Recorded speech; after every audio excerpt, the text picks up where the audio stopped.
শ্রী শ্রী মায়ের সংসার আসক্তির সূত্র রাধু। শারদা লীলায় রাধু যোগমায়া। মাকে আমরা দেখি সাধারণ স্ত্রীলোকের মতো, কখনো রুটি বেলছেন, কখনো কুটনো করছেন। মায়ার আবরণে নিজেকে আবৃত করে সেই মহাশক্তি নেমে আসেন এই পৃথিবীতে। ঠাকুরের লীলা সংবরণের পর শ্রী শ্রী মায়ের নির্বাসনা মনকে ঊর্ধ্বলোক থেকে নামিয়ে এনে ঠাকুরের আরব্ধ কাজ সম্পাদনের জন্য রাধুরূপী যোগমায়ার প্রয়োজন হয়েছিল। রাধুর মা সুরবালা দেবী বলেছেন, রাধি রাধি করে মা ব্যস্ত ও রাধির জন্য বেকুল হওয়ার পূর্বে মাকে দেখে সাক্ষাৎ দেবী মূর্তি মনে হতো, কাছে যেতে সাহস হতো না। তখন অন্যরকম ছিল ঠাকুরজি, ঠাকুরুনটির মতো।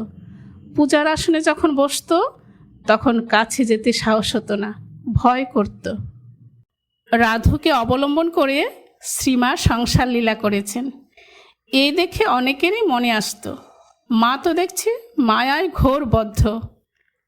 এ সম্বন্ধে কখনো কোনো ভাগ্যবান শ্রদ্ধাশীল ভক্তের কাছে মা বলেছেন, তার কাজের জন্যই না রাধি রাধি করিয়ে এই শরীরটা রেখেছেন। যখন ওর ওপর থেকে মন চলে যাবে তখন আর এ দেহ থাকবে না।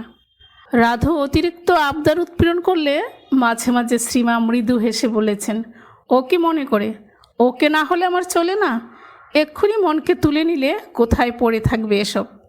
মায়ের অন্তলীলার দিনগুলিতে দেখা গেছে কিভাবে মা অনাহাসে রাধুর উপর থেকে মন তুলে নিয়েছেন। উদ্বোধনে শেষ অসুখের সময় মা হঠাৎ আদেশ দিলেন রাধুকে জয়রামবাটিতে পাঠিয়ে দিতে। ভক্তেরা স্তম্ভিত। মা রাধুগত প্রাণ, এত ভালোবাসেন, তাকে ছেড়ে এক মুহূর্ত থাকতে পারেন না। এই অসুখে শুয়ে থেকেও রাধু ও তার খোকার অনুসন্ধান করেন, আর আজ এই অবস্থায় তাদের জয়রামবাটিতে পাঠিয়ে দিতে বলছেন। এ কী ব্যাপার? একদিন সুস্পষ্টভাবেই মা বললেন যে রাধুর উপর থেকে তিনি মন তুলে নিয়েছেন। স্বামী শারদানন্দ সব শুনে বললেন, তবে আর মাকে রাখা গেল না। রাধুর উপর থেকে যখন মন তুলে নিয়েছেন তখন আর আশা নেই। রাধুর সঙ্গে মায়ের যে শেষ কথা, তাতেও এই বাঁধন ছেঁড়া সুর স্পষ্ট। কুটু ছেঁড়া করে দিয়েছি, তুই আমাকে কি করবি? আমি কি মানুষ?